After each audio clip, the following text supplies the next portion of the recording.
welcome to the Self-Renovate series. Tonight, I'm pleased to have Rob from Rob's Spotless Cleaning joining us tonight. Rob's company has been working for some 15 plus years, specialising in residential and commercial properties.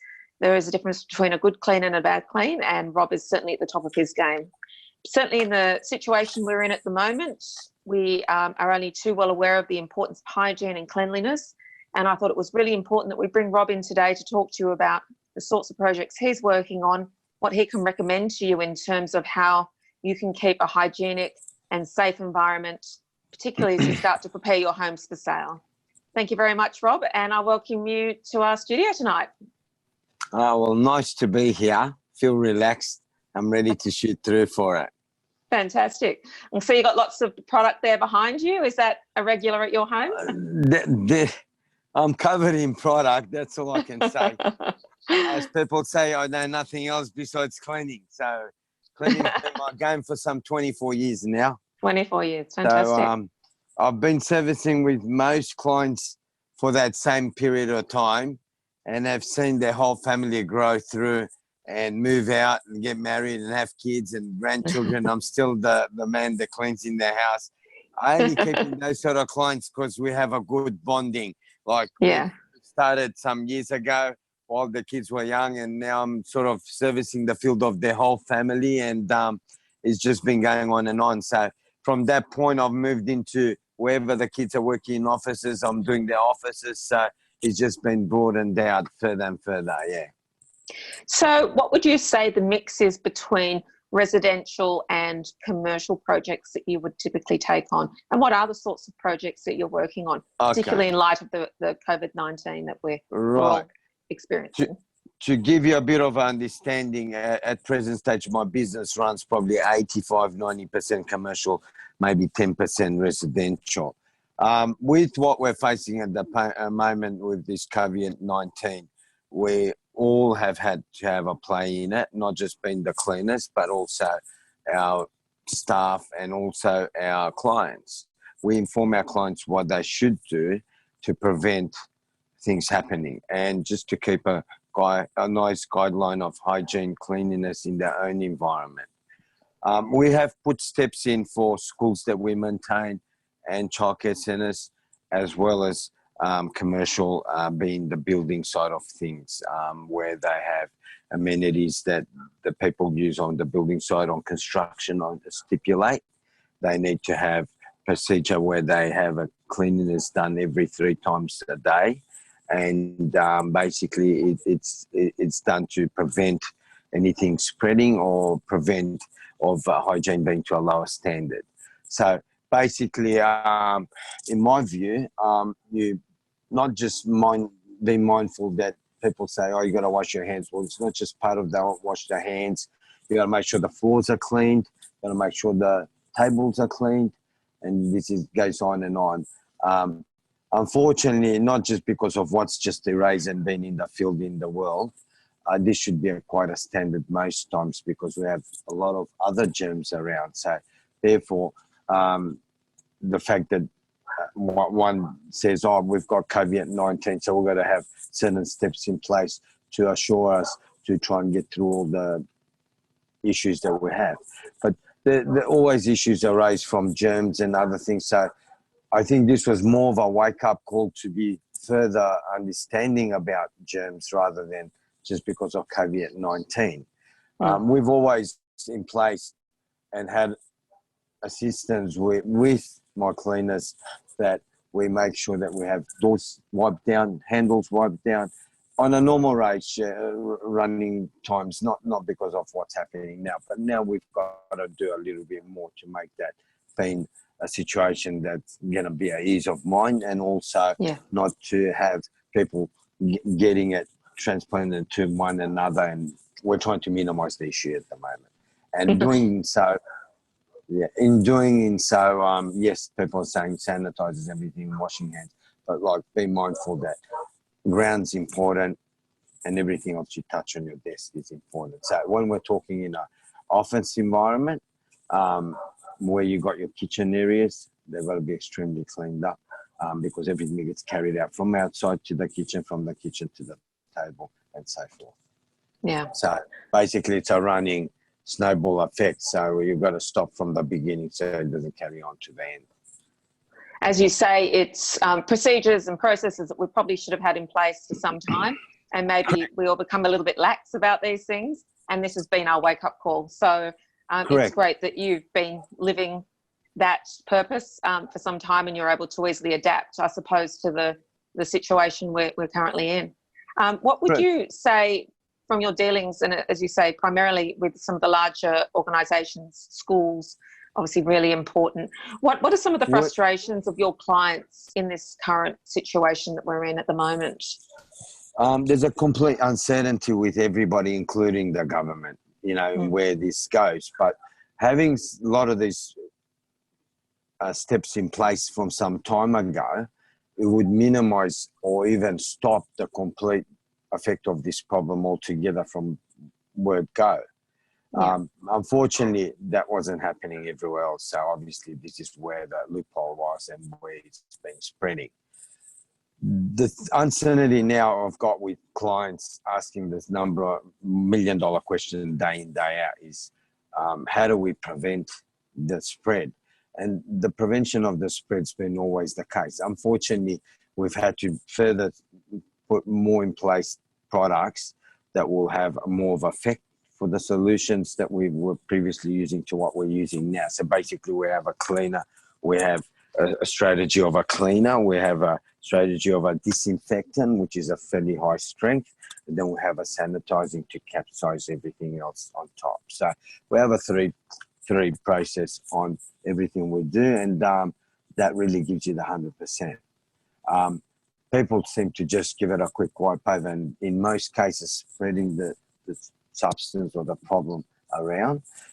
So basically if you do use your step 3, you have nothing that you're going to be spreading it then. Yeah. And that's the way we've been doing it. Fantastic. What would you say therefore are maybe some of the misperceptions that people have about, we all hear about the 20 seconds under the tap, we carry the sanitizers in our bags, we use the wipes, but maybe from your point of view as a someone that really specialises in this field, what are some of the misperceptions out there that you would like to highlight? Okay, well, in my view, be mindful in things that you're actually touching, that make sure that you've wiped down before you're wiping your hands. There's no point washing your hands after you've touched something that's dirty. So basically, if you know that something's been used often basis, it's just wiping a clean rag on and then using the process of touching it after is a safe zone. No point touching it and having it all over you for some time and then washing your hands. It's already brought in. So you're trying to capsize an issue that's not going to get to you. For instance, if I know I'm going to be touching a door from the morning on, I'm just going to wipe the door and then start touching it, because then I know it's already clean there. So unless things come up down the track, then you do that process again. But you can't keep washing your hands every second, obviously. But if you're mindful in having that thought of wiping things before you touch them, would be the most biggest solution. Carrying the gloves is not the real solution. Yeah. The real solution. Sorry, Rob. Because you might forget sometimes, and everybody does, as they're doing something, they touch their face. So if you've got the dirt around, it's going to get to you whether you've got gloves or not. It's not bulletproof. But you need to actually have things wiped down before you start your work process of a day. And sorry, I was just going to say, and would you say that through that you're perhaps playing more of a role as an educator with your clients to get them across the right ways of doing things amongst all the misunderstanding that's out there?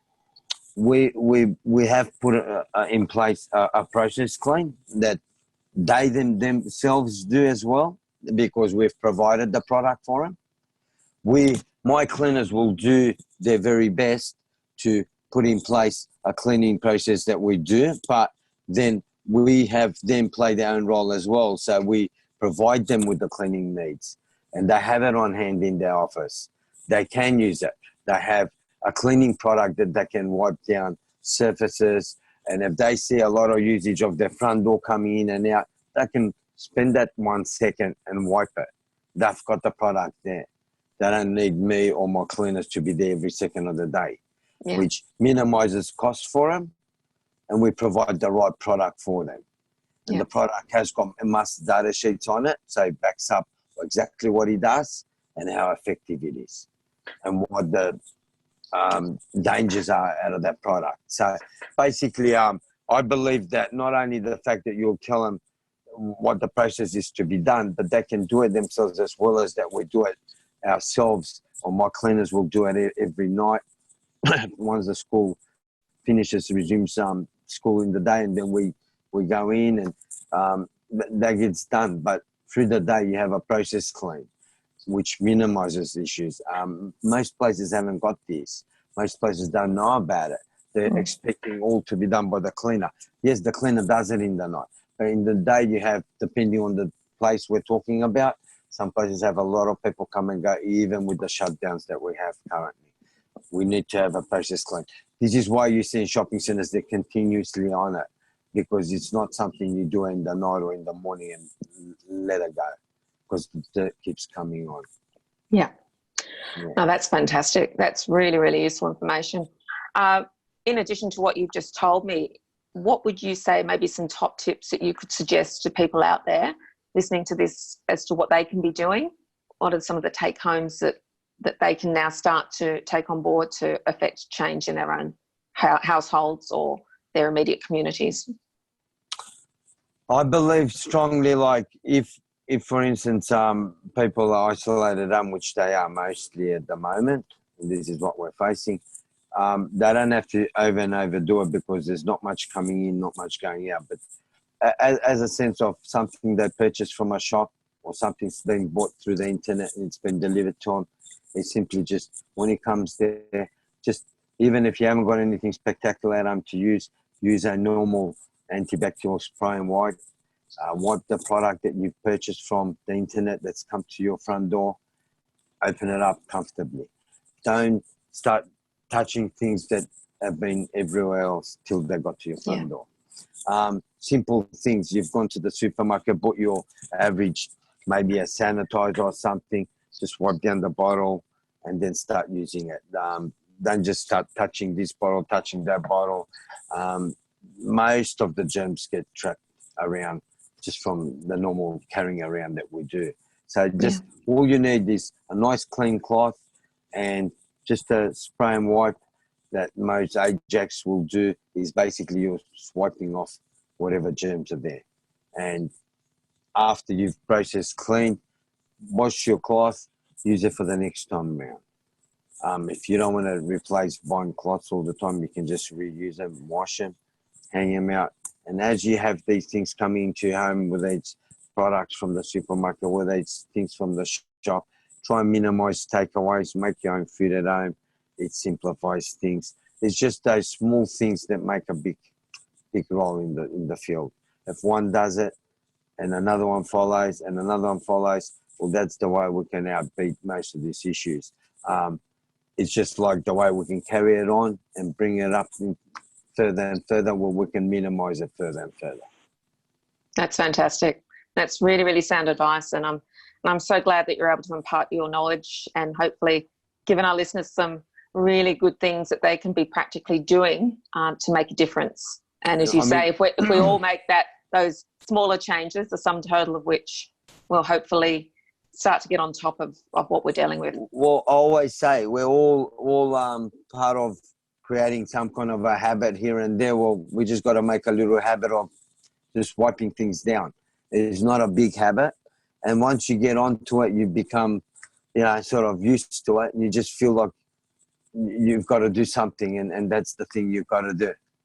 And make it something that is more of an enjoyable thing rather than, I've got to wipe it down. Like, I've always enjoyed cleaning, but that's probably not everybody like me. But I got to admit, like, there's not been one day in 24 years that I get up and say, I've got to go to work. Oh, my God. It's like, when do I have to go? It's in your soul. I'm excited. I'm excited to go to work every day of the week. And it was only the other day I spoke to a client And I said, I'll see you on Friday. And said, it's Good Friday. And I said, I still can see you. And she said, no, it's Friday, Good Friday. Look, you can wait till next week. And I'm thinking, oh, okay, then she said, take a time off. And I said, all right, okay, I'll have to. So you've talked me into it. But yeah. Well, at least Look, you found your calling. I have a team of something like 14 people, and I've had most of my team with me, and I only have to tell them something once, and it really gets done. And it's all joy. Our work is joy. It's not pushed on and having to say, oh, why and how. It's when and where. So we've learned to say when and where rather than why and how.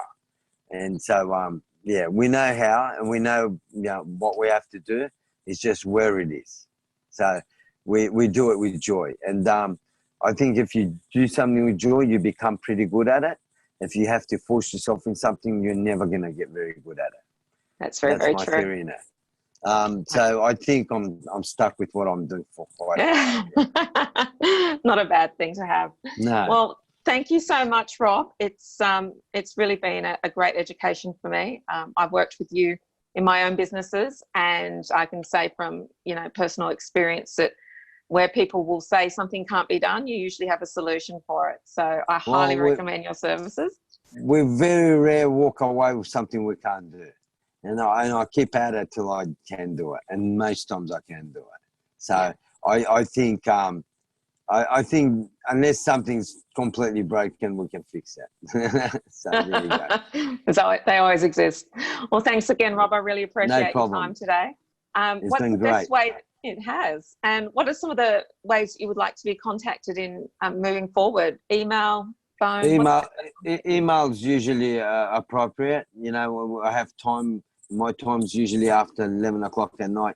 I have a peaceful time and go through certain things. So urgent ones are done through the day, and other ones that I need to really focus and look at are usually done in the evening when I have no disturbance. So, email would be fine, Okay, great. Well, I'll be sure to provide your details at the link at the bottom of this YouTube channel. And please contact Rob. He really is the best in his industry. And I'd be happy to pass on his details any day of the week. Thanks again, Rob. Welcome. Thank you. Have a good evening.